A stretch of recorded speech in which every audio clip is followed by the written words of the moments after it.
ভারতবর্ষের বাড়িতে হিন্দু মুসলমান জৈন বৌদ্ধ খ্রিস্টান আমরা মিলেমিশে থাকতে চাই, আমরা দাঙ্গা চাই না, আমরা একে অপরের সহযোগিতা করতে চাই। তার প্রমাণ দেবেন? আমি এটাতে আসছি, তার আগে একটা কথা বলি। আমাদের পশ্চিম বাংলার পার্শ্ববর্তী একটা রাজ্য আছে বিহার, নাম শুনেছেন তো নাকি? বিহারের বেশ কয়েকবারের মুখ্যমন্ত্রী নীতিশ কুমার। আমার বন্ধুরা, তার রাজ্যের একটা ঘটনা বলি। পাটনা সদর, সেখানে বিশাল বড় একটা মন্দির নির্মাণ করা আছে। মন্দিরের হেডলাইনে বাইরে লেখা রয়েছে ও হিন্দু প্রবেশ নিষেধ।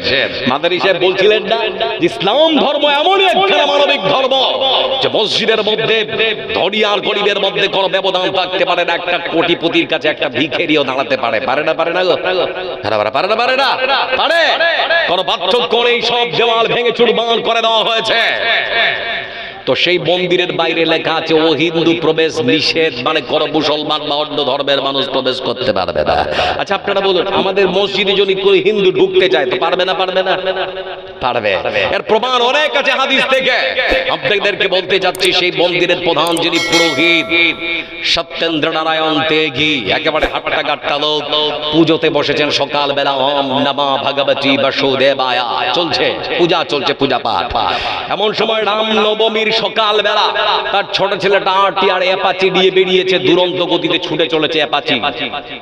এমন সময় নিয়ন্ত্রণ হারিয়ে রাস্তার ডিভাইডারে সজোরে ধাক্কা মারলো, মাথা থেকে রক্তক্ষরণ শুরু হয়ে গেল।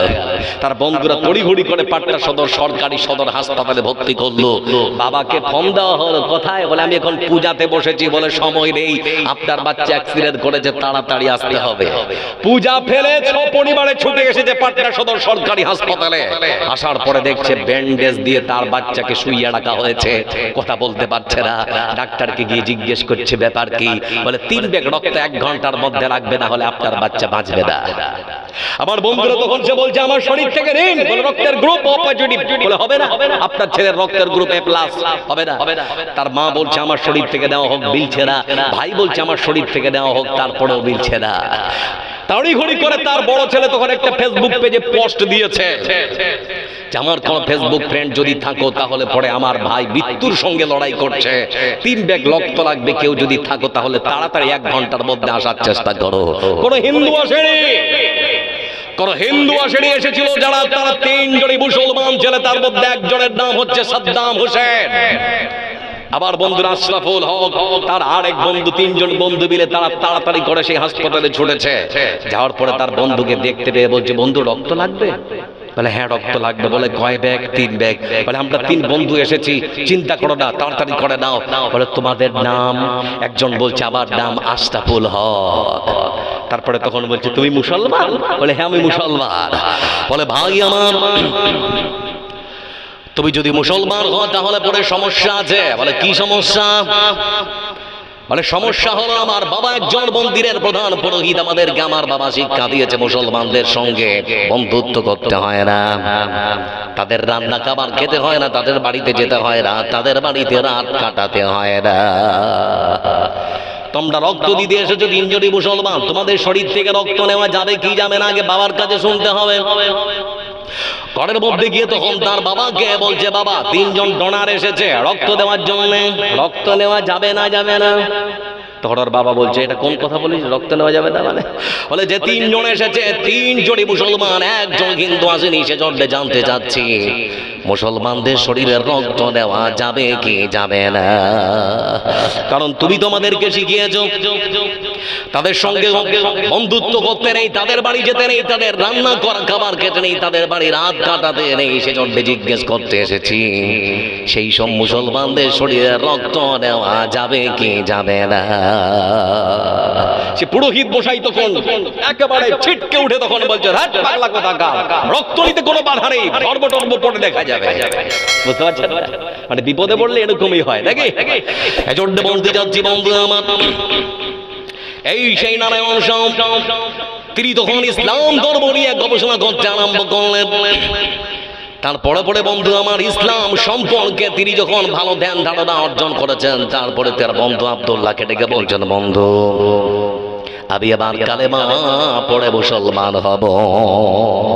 বলে তোর বাবা তোকে মেরে ফেলবে? বলে না, আমি কালেমা পড়ে মুসলমান হব। তাকে কালেমা শাহাদা পাঠ করা হলো, আশহাদু আল্লা ইলাহা ইল্লাল্লাহ ওয়া আশহাদু আন্না মুহাম্মাদার রাসূলুল্লাহ। কালেমা শাহাদা পাঠ করার পর নামাজের রুকু সেজদা সব শিখেছে, তো বাড়িতে চলে গেছে। দরজা বন্ধ করে মাঝে মাঝে নামাজ পড়ে, কেউ দেখতে পায় না। দুপুরবেলা বন্ধু আমার পাশের গ্রাম থেকে আজানের ধ্বনি ভেসে আসছে, হাইয়া আলাস সালাহ।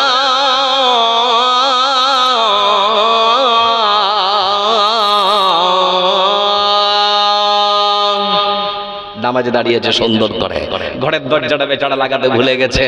তার বড় বোন খাবার দিতে এসে দেখছে যে নামাজ পড়ছে, ওর বাবাকে বেরিয়ে গিয়ে বলছে, বাবা দেখেছো দেখেছো? বলে কি হয়েছে? বলে তোমার ছেলে মনে হয় মুসলমান হয়েছে, তাদের মতো নামাজ পড়ছে। বলে সত্যি নাকি রে? বলে হ্যাঁ। ঘরের মধ্যে গিয়ে দেখছে সত্যি নামাজ পড়ছে। নামাজের অবস্থায় তাকে হাত ধরে টেনে হিচড়ে বাইরে বের করা হলো, বেদম প্রহার করা হলো, তাকে মারতে মারতে মারতে মারতে আদমরা। সন্ধ্যা লেগে গেছে, তখন তার বাবা বলছে কি বেঁধে রাখ, এরকম কুলাঙ্গার ছেলে জন্মাবে আমি ভাবতে পারিনি, এই ছেলে বেঁচে থাকার থেকে মরে যাওয়া অনেক ভালো। সেজন্য তাকে সকালবেলা আমাদের গ্রামের মন্দিরে একে বলি দেব, সেজন্য প্রস্তুতি নেওয়া হচ্ছে। তো তার বড় ছেলে বলতে, তার মেজো ছেলে তখন বলছে, বাবা যে বার মেরেছে তো উঠে পালাতে পারবে না, এরকম করে পড়ে থাক। গ্রামের একটা মানুষ বলছে না না বেঁধে রাখতে হবে। সিদ্ধান্ত হলো বাড়ির পাশে একটা পরিত্যক্ত কুয়া আছে, ওই কুয়াটাতে ফেলে দিতে হবে। ইউসুফ আলাইহিস সালামকে যেভাবে ফেলে দেওয়া হয়েছিল ওরকম করে ওকে ফেলে দেওয়া হলো। কিছুক্ষণ পর যখন রাত্রিবেলা তার হুঁশ ফিরেছে, হাঁচড়াচ্ছে এরকম করে, আমি কোথায় আছি কোথায় আছি দেখতে পেয়ে সে বুঝতে পারলো আমি এখন আমাদের বাড়ির পরিত্যক্ত কুয়াতে। অনেক ওঠার চেষ্টা করেছে, কিন্তু গ্রামের ওই রান্না করা যে বড় কড়াইটা চাপিয়েছে, অনেক চেষ্টা করলো কিন্তু উপরে উঠতে পারছে না। বড় বড় ভাবলো মনে হয় আমার মৃত্যু খুবই নিকট, সেজন্য মৃত্যুর প্রহর গুনছে বসে বসে। রাত অনেক গভীর, এমন সময় একটা আওয়াজ আসছে, সেই কড়াইটা কে যেন টানছে। কড়াইটা টেনে তার বাড়ির ছোট্ট ভাই কার্তিক সাউ তাকে তখন ডাকছে, দাদা দাদা হাতটা দে, উপরে উঠে আয় দাদা, তাড়াতাড়ি করে উঠে আয়। আমি হাতটা বাড়িয়ে দিলাম, আমার ছোট্ট ভাই কার্তিক সাউ আমাকে উপরে তুললো। তারপরে আমি উপরে উঠলাম। আমার ভাই তখন বলছে সকাল হলে তোকে মন্দিরে বলি দেবে, যেদিকে দু চোখ যায় সেদিকে চলে যা। আমি তখন হাঁটতে শুরু করলাম। আমার বাল্য বন্ধু আব্দুল্লাহর ভাই পড়ে এলাহাবাদের এক মাদ্রাসায়, সেখানে গেলাম। পুরো ঘটনার বিবরণ তাদেরকে খুলে বললাম। তারা আমাকে বুকের মধ্যে আপ্যায়ন করলো, আগলে রাখলো। আমার মা আমার বাবা পরিবারের কেউ খোঁজ খবর করলো না। তারা মনে করলো আপদ বিদায় হয়েছে, যাক চলেই যাক, দরকার নেই। প্রায় বছর 5 এমন সময় লক্ষ্য করে দেখলাম আমার বাল্য বন্ধু আব্দুল্লাহ আমাকে ফোন দিয়ে বলছে তোর বাবা খুব অসুস্থ, মনে হয় বাঁচবে না। বাবার অসুস্থতার খবর শুনে আমি ফিরে চলে আসলাম, কারণ আমার কোরআন শিক্ষা দিয়েছে ওয়াকাদা রাব্বুকা আল্লা তা'বুদু ইল্লা ইয়্যাহু ওয়া বিল ওয়ালিদাইনি ইহসানা। আল্লাহর পরে পরে বাবার সেবা যত্ন করতে হয়। মাদ্রাসায় পড়েছি, কোরআনে পড়েছি, বাবা অসুস্থ সেজন্য ছুটে আসলাম বাড়িতে। আস্তে আস্তে সন্ধ্যা লেগে গেল। বাবার ঘরে ঢুকলাম, মা মারা গেছে, মা তো নেই, কি আমাকে খোকা বলে কাছে ডাকবে। বাবার ঘরে গিয়ে দেখছি সত্যি বাবা অসুস্থ অবস্থায় বিছানায় পড়ে রয়েছে। ঘরের মধ্যে ঢুকলাম, আমার বাবাকে বাবা বাবা বলে ডাকলাম, কিন্তু বাবা কোনো মতোই সারা শব্দ দেয় না। কাছে যখন গেলাম জানতে পারলাম আমার বাবা বিছানায় পেশাব পায়খানা করে, একেবারে বিছানায় পড়ে রয়েছে, কথা বলার ক্ষমতা নেই। কাপড় চোপড় সম্পূর্ণ পরিষ্কার করলাম, ওষুধপত্র খাওয়াতে আরম্ভ করলাম। কয়েকদিন পর আমার বাবা যখন অসুস্থ হয়, চোখ মেলে আমার দিকে তাকিয়েছে, মুখের মধ্যে তখন বড় বড় দাড়ি, মাথার মধ্যে টুপি, পরনে পাঞ্জাবি। আমার বাবা এবার আমাকে জিজ্ঞেস করছে, বাবা তুমি কে, তোমাকে তো চিনতে পারলাম না। আমি তখন বলতে শুরু করলাম, বাবা আমি তোমার হতভাগা সন্তান, আমার নাম নারায়ণ সাউ ওরফে আব্দুর রহমান। বলে তুমি কালেমা পড়ে মুসলমান হয়েছিলে? বলে হ্যাঁ, আমি তোমার সেই সন্তান। বলে কেন এসেছো? বলে আমার কোরআন শিক্ষা দিয়েছে, আমার কোরআন আমাকে বলেছে আল্লাহর পরে পরে বাবা মার সেবা যত্ন করতে হয়, সেজন্য তোমার কাছে ছুটে এসেছি। তারপরে তখন তার বাবা বলছে, বেটা তুমি যখন কালেমা পড়ে মুসলমান হয়েছিলে, গ্রামের কত মানুষ আমাকে খোঁটা দিয়েছে, কত মানুষ আমাকে নানান কথা বলেছে, জানতে চাচ্ছি কেন মুসলমান হয়েছিলে বলো।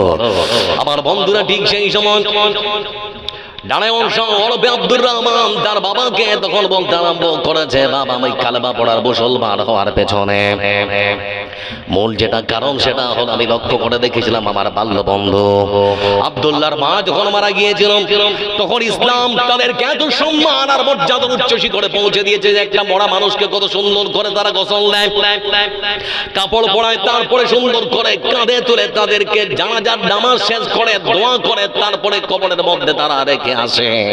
আর আমার মা যেদিন মারা গিয়েছিল আমি দেখতে পেয়েছিলাম আমার মাকে ওই সমস্ত মানুষেরা যারা পড়াতে গিয়েছিল তারা যখন ঠাস ঠাস করে আমার মার শরীরের মধ্যে আঘাত করছিল, আমার মনে মনে তখন মনে হচ্ছিল যে প্রত্যেকটা আঘাত যেন আমার বুকের মধ্যে তারা মারছে।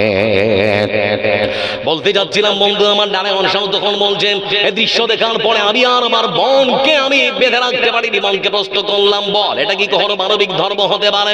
আমার বোন তখন বলেছিল, এটা কখনো মানবিক ধর্ম হতে পারে না, যে ধর্ম একটা মরা মানুষকে এত অসম্মান আর বেইজ্জত করে পৃথিবীর বুক থেকে বিদায় করতে পারে সেটা কখনো মানবিক ধর্ম হতে পারে না।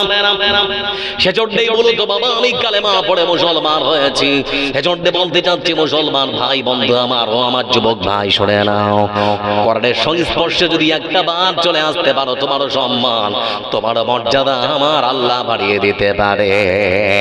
আবার এমনই একখান ধর্মগ্রন্থ বাড়িতে পড়লে আল্লাহর পক্ষ থেকে রহমত আর শান্তি আছে না নেই? আপনি কোরআন পড়তে পারেন আর কেন কোরআন পড়তে পারেন, আপনি পড়ছেন আর কেউ শুনছেন, নেকি আছে না নেই? আজকে যারা জালসা শুনতে এসেছেন আপনারা বলুন এখানে আল্লাহর রহমত আর শান্তি আছে না নেই? কোরআন কারীমের ভাষা আল্লাহ রাব্বুল আলামিন তিনি বলেন, وَإِذَا قُرِئَ الْقُرْآنُ فَاسْتَمِعُوا لَهُ وَأَنصِتُوا لَعَلَّكُمْ تُرْحَمُونَ। আল্লাহ রাব্বুল আলামিন তিনি বলেছেন, বান্দা তোমরা ভালো করে শুনে নাও, যখন তোমাদের সামনে কোরআন সুমধুর কণ্ঠে তেলাওয়াত করা হবে, কোরআন যখন তোমাদের সামনে সুন্দর করে তেলাওয়াত করা হবে, যদি তোমরা নীরব হয় স্থির হয় খুব সুন্দর শান্তভাবে মনোযোগ দিয়ে যদি তোমরা কোরআন শ্রবণ করতে পারো তাহলে পড়ে শুনে নাও আমি আল্লাহ আমার পক্ষ থেকে তোমাদের উপরে রহমত আর শান্তি বর্ষণ করা হবে। এবার আপনাদেরকে ছোট্ট একটা দলিল দিই, আর কোরআন যদি আপনি আপনার বাড়িতে সকাল সন্ধ্যা পড়েন তাহলে দেখবেন রহমত আছে। হাদিসের পরিভাষায় বন্ধু আমার রাসূল সাল্লাল্লাহু আলাইহি ওয়াসাল্লাম তিনি বলেছেন, কোন এক ব্যক্তি কানা রাজুলুন ইয়াকরাউ ফি দারিহি সূরাতাল কাহফ, এক ব্যক্তি ফজরের ঠিক আগে তার বাড়িতে সূরা পড়ছে, কোরআনে কারীমের মধ্যে একটা সূরাতুল কাহফ। আমার বন্ধুরা এমন সময় তার বাড়ির ঘোড়াটা একটা খুঁটিতে বাঁধা ছিল। কোরআন যখন পড়তে আরম্ভ করেছে ঘোড়াটা এত লাফাতে আরম্ভ করেছে মনে হচ্ছে ঘোড়ার রশি ছিল এখানে মনে হয় পালিয়ে যাবে।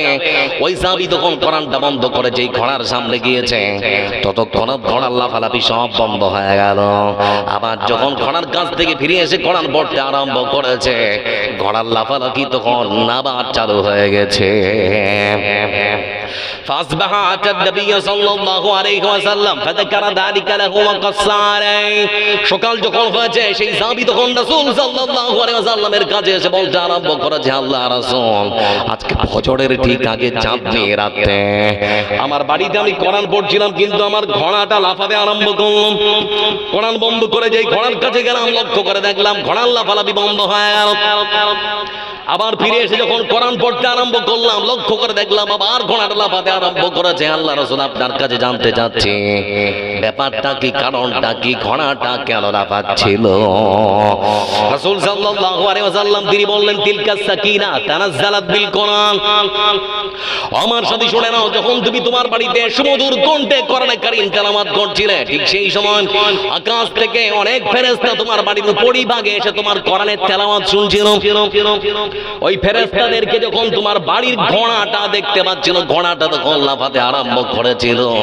আবার যখন তুমি কোরআন বন্ধ করে ঘোড়ার পাশে যাচ্ছিলে তখন ফেরেশতারা উপরে যেতে আরম্ভ করছিল, যখন দেখতে পেত না তখন আবার ঘোড়াটা আর লাফালাফি বন্ধ করে দিত। কি বুঝলেন বন্ধু আমার? বাড়িতে কোরআন পড়লে আল্লাহর পক্ষ থেকে রহমত আর শান্তি আর বরকত আছে না নেই? এখন কি আর সেই সময় আছে? যুবকেরা পাবজি আর ফ্রি ফায়ারে আর আমাদের মায়েরা সব সিরিয়ালে দেখি। আপনাদের দিকে যুবকেরা ফ্রি ফায়ার খেলে না খেলে না আর মা বোনেরা সিরিয়াল দেখে না। স্বামী সংসার ছাড়তে পারে ওরা, স্বামী সংসার ছাড়তে পারে ওরা, কোরআন হাদিস ছাড়তে পারে ওরা, ছাড়বে না বাংলা সিরিয়াল, বাংলা গাজি ঘরে ঘরে বাধাইছে গোলমাল ভাইরে, স্টার জলসা ঘরে ঘরে বাধাইছে গোলমাল। কাজের মেয়ে মর্জিনা গায়, হিন্দি গানের ভক্ত সেও, কাজের মেয়ে মর্জিনা গায়, হিন্দি গানের ভক্ত সেও, পাশের বাড়ির মদন রে কয় তুমসে প্যার করতে হ্যাঁ, দাদুর বয়স 80 বছর, দাদির বয়স 80 বছর, বাংলা গানে মারে টান, বাংলা গাজি ঘরে ঘরে বাধাইছে গোলমাল ভাইরে, স্টার জলসা ঘরে ঘরে বাধাইছে গোলমাল। গান বাজনা বাদ্যযন্ত্র ছেড়ে দিন, কোরআনের কাছে আত্মসমর্পণ করুন, আপনার আল্লাহ সম্মান আর মর্যাদা পৃথিবীতেই বাড়িয়ে দেবে। বলছিলাম বন্ধু আমার যেহেতু একটা মাদ্রাসা, আমি আপনাদের সামনে দুটো আয়াতের তাফসীর করব, একটু সময় দিতে হবে, তার আগে বিশাল বড় যে একটা দায়িত্ব আছে শোনা। তার আগে একটা প্রশ্ন করছি আপনাদেরকে, কিছুক্ষণের মধ্যে একটা ঘটনা বললাম, পৃথিবীতে কেউ চিরদিন থাকতে এসেছি? হেরা বলুন, থাকতে এসেছি না, কে কখন চলে যাব বলতে পারবো না। আমি আব্দুল জব্বার অনেক টাকার মালিক, আমার বাড়ি আছে, আমার গাড়ি আছে, আমার সম্পদ আছে, আমার অনেক কিছু আছে, কিন্তু আপনি দেখতে পারবেন? আপনি বুঝতে একটু ভালো করে মাথা ঠান্ডা করে বুঝুন তো, আপনার পুরো বডিটাই আছে, কিন্তু আপনার রূহ নামক যে জীবন, এই জীবনটা আল্লাহ যদি কেড়ে নেয়, বডিটার কোনো মূল্য থাকতে পারে? কথা বলা থাকতে পারে? বড়ার সঙ্গে সঙ্গে তিনটে জিনিস হারিয়ে যায়, তিনটে জিনিস শেষ, নাম শেষ, পরিচয় শেষ, মালিকানা শেষ। নাম শেষ, পরিচয় শেষ, মালিকানা শেষ। আমি আব্দুল জব্বার মরে গেলে আমার নাম ধরে আর কেউ ডাকবে না। আপনারা যদি কেউ আমাকে মাটি দিতে যান, তখন সবাই আমাকে সম্বোধন করবে লাশটা কোথায়। আব্দুল জব্বার কোথায় এটা আর কারো মুখে শোনা যাবে না, সবাই বলবে লাশটা কোথায়। বলবে না? বলবে না? লাশটা কোথায়? আমার বন্ধুরা, তারপরে নাম শেষ, পরিচয় শেষ, মালিকানা শেষ, মানে বাড়ির মালিকানা শেষ, গাড়ির মালিকানা শেষ, সম্পদের মালিকানা শেষ, আপনি যা কিছু অর্জন করেছেন সব কিছুরই মালিকানা শেষ। এজন্য বিশ্বনবীর হাদিস, যা খেয়ে হজম করে টয়লেটে ঢেলে এসেছেন সেটা আপনার, আর যা পড়ে ছিঁড়ে ফেলেছেন সেটা আপনার, বাদ বাকি আপনার আর কিচ্ছু নয়। যা আছে ওটা আপনার পরবর্তী প্রজন্ম যারা আসবে ওরা ভোগ দখল করবে। আপনি যখন আপনার বাপ দাদার ভোগ সম্পত্তি ভোগ দখল করছেন, ওরকম আপনার পরবর্তী প্রজন্ম যারা আসবে ওরা ভোগ দখল করবে, আপনার কি চড়ে। বলছিলাম বন্ধু আমার, ছোট্ট একটা 2 মিনিটের ঘটনা বলছি, আমার দিকে চেয়ে থাকুন। আচ্ছা, আপনাদের এলাকায় এরকম হয় না? ছেলে মারা গেছে, ছেলেকে কোলে করে বাপ কবরে রেখে দিচ্ছে, আর কিছুক্ষণ পর মাটি দেওয়ার জন্য সে বাবা কবরের উপরে দাঁড়িয়ে আছে, আর ছেলেকে কবরের ভেতরে ঢুকিয়ে দিয়েছে। এরকম হয় না? হয় না? কথা বলে এরকম দেখেন দৃশ্য কত এরকম হয় আমার বন্ধুরা। তার মধ্যে একটা শুধুমাত্র 2 মিনিটের কথা আপনাদের সামনে বলছি। আমাদের পার্শ্ববর্তী দেশ বাংলাদেশের মাটিতে কিছুদিন আগে আমরা লক্ষ্য করে দেখেছিলাম, ঢাকার মাইলস্টোন উত্তরার কলেজ এবং স্কুলে ছোট ছোট বাচ্চারা যখন তারা পড়ছিল, ঠিক সেই সময় যুদ্ধ বিমান, এক প্রশিক্ষণ প্রাপ্ত যুদ্ধ বিমান সেখানে ভেঙে পড়েছিল। আপনাদের কাছে খবর এসেছিল তো নাকি? শুনেছিলেন? তো প্রশিক্ষণ প্রাপ্ত যুদ্ধ বিমান যখন ভেঙে পড়ল, ঠিক সেই সময় বন্ধু আমার, একজন মা, এক সন্তানের মা, একটাই শুধুমাত্র তার ছেলে, সেই মা কেঁদে কেঁদে তার ছেলের বর্ণনা দিচ্ছিলেন।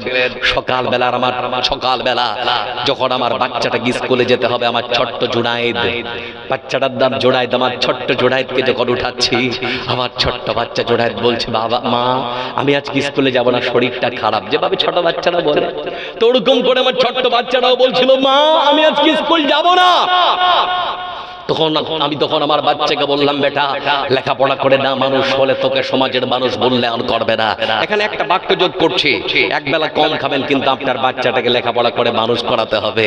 আপনার ছেলের জন্য সম্পদ ছেড়ে যেতে হবে না, নিজের ছেলেকে সম্পদ বাড়িয়ে যেতে হবে। কথাটা অল্প কিন্তু অনেক কিছু ঢুকে আছে।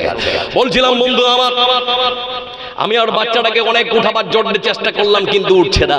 আমি আমার ছোট্ট জুনায়েদকে তখন বললাম, বেটা আমি তোর বাবাকে বলবো মুরগির মাংস আনতে, কষা কষা করে রান্না করব, খুব সুন্দর করে একটু হালকা ঝোল করব, রুটি বানাবো, বিকেল বেলা যখন তুমি আসবে তুমি রুটি দিয়ে মাংস খাবে, বিকেল বেলা আমরা ফ্যামিলি পার্কে তোমাকে নিয়ে ঘুরতে যাব। আমার ছোট্ট জুনায়েদ তখন খুশি হয়ে গেল, আমাকে তখন বলছে, মা তাহলে আমি স্কুলে যাব। স্কুলে যাওয়ার জন্য আমি আমার ছোট্ট জুনায়েদকে যখন পোশাকটা পরিয়ে দিলাম, গাড়ি আসলো, আমার ছোট্ট জুনায়েদকে গাড়িতে নিয়ে চলে গেল। 1:15 নাগাদ যখন বিমান ক্রাশ করলো, আমার গ্রামের মধ্যে হইচই, চিৎকার চেঁচামেচি। এক মহিলা পাশের বাড়ির তখন আমাকে এসে বলছে, তোমার ছেলে যে স্কুলে পড়ে ওখানে নাকি বলে বিমান ভেঙে পড়েছে, একটু টেলিভিশনটা খুলে দেখো না। আমি আমার বাড়ির টেলিভিশনটা যখন খুলে দেখলাম, আমি তখন দেখতে পাচ্ছিলাম ছোট্ট ছোট্ট বাচ্চারা তারা কান্না করছিল। কিছুক্ষণের মধ্যে দেখতে পাচ্ছি আমার ছোট্ট জুনায়েদ, আমার কলিজার একমাত্র ছেলে ছোট্ট জুনায়েদকে দেখতে পাচ্ছি। আমার ছোট্ট বাচ্চার সেই কাপড়ের ড্রেস, যে স্কুলের ড্রেসটা, ওটাতে আগুন লেগে গেছে। আর আমার ছোট্ট জুনায়েদ আমাকে তখন ডাকছে, মা বাঁচাও, মা আমাকে বাঁচাও। ঠিক সেই মুহূর্তে মনটা করছিল টেলিভিশনের ভেতরে যদি হাতটা ভরে দিতে পারতাম, আমি আমার ছোট্ট জুনায়েদকে টেনে হিচড়ে বের করতাম, কিন্তু কোনো সুযোগ ছিল না। নীরব দর্শক হয় আমি আমার বাচ্চাকে মৃত্যুর মুখ পর্যন্ত দেখলাম। কিন্তু বাংলাদেশের ওই সমস্ত মানুষেরা যারা সামান্য ভিউ, কমেন্ট, শেয়ার আর সামান্য কিছু টাকা কামাবার জন্য মোবাইলের মধ্যে ক্যামেরা করছিল, কিন্তু আমার ছোট্ট জুনায়েদকে কেউ বাঁচাতে আসেনি।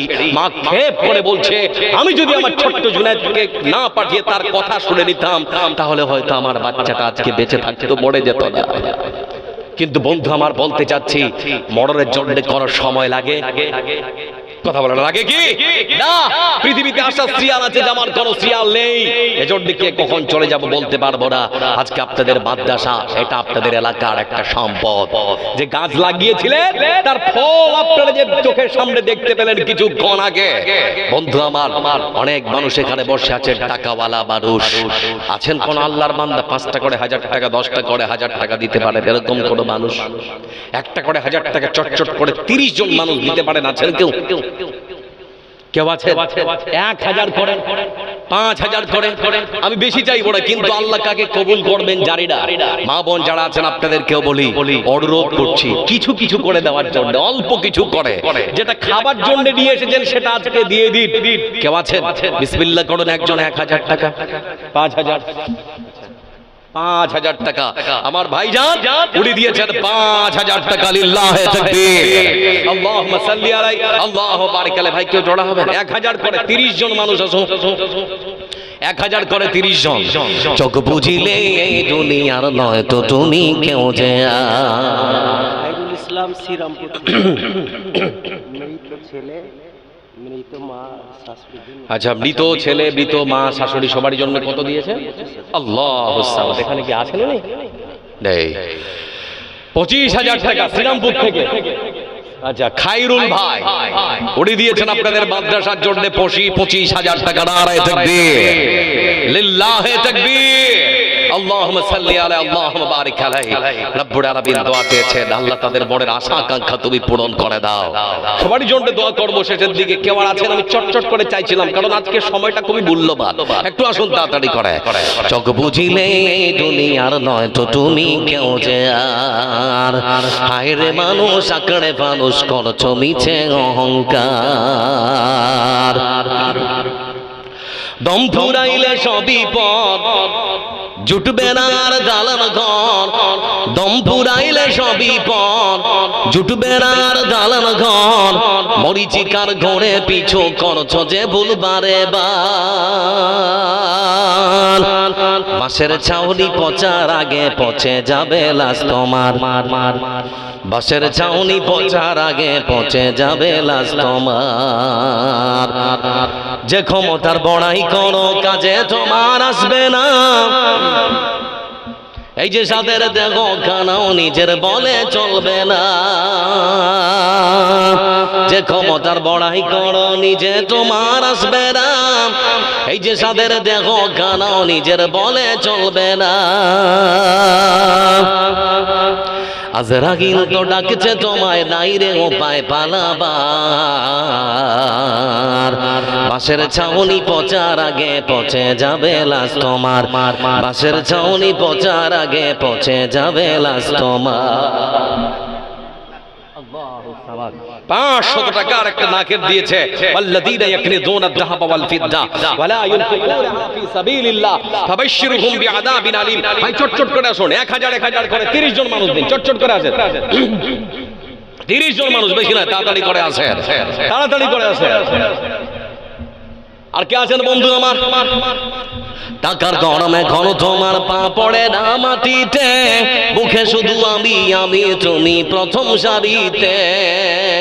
টাকার গরমে ঘন তোমার পা পড়ে না মাটিতে, মুখে শুধু আমি আমি তুমি প্রথম সারিতে। অপর ভাইকে ভাব জ্বলিছ বুকে পুষে হায়াদার। বাসের ছাউনি পচার আগে পচে যাবে লাশ তোমার, বাসের ছাউনি পচার আগে পচে যাবে লাশ তোমার। ভাই আমার এতগুলো মানুষ আছে, 30 জন হবে না গো? আর কে আছেন তুমি? না, 5 মিনিট আছে আপনাদের কাছে। কেউ আছে না? আসুন 5,000 10,000 যারা বড় পার্টি আছেন একটু দেন। আসেন কত? আর 2,000 যে দিতে হবে। ভাইজান এদিকে দেখেন, শোনা আমার একটু এদিকে দেখেন। জোর নয়, যদি মনে করেন তো দিবেন, লিখিয়ে দেন না তো বড় ভাই। 3,000 দেরি করে আল্লাহুস সামাদ। বাবা মা মৃত পরলোক গমন করেছেন। হাশিমউদ্দিন শেখ 1 কুইন্টাল ভুট্টা লিখিয়েছেন। আল্লাহুম্মা সাল্লি আলাইহি আল্লাহুম্মা বারিক আলাইহি দোয়া চেয়েছেন। আল্লাহ তোমার কাছে দোয়া করে সেই মা বাবাকে তুমি জান্নাতের উচ্চ মাকাম, আল্লাহ সন্তানের মনের আশা আকাঙ্ক্ষা তুমি পূরণ করে দাও। একটু আসুন, চটচট করে আসুন। 500 টাকা আছে, যারা দেবেন একটু আসেন, তাড়াতাড়ি করে আসেন। একজন দিয়েছেন 500 টাকা, আল্লাহ তুমি কবুল করো, আল্লাহুম্মা সাল্লি আলাইহি আল্লাহুম্মা বারিক আলাইহি। আরেকজন দিয়েছেন 600 টাকা, আল্লাহুম্মা সাল্লি আলাইহি আল্লাহুম্মা বারিক আলাইহি। আর কে আছেন গো দেওয়ার মতো? দেবার মতো আর কে আছে?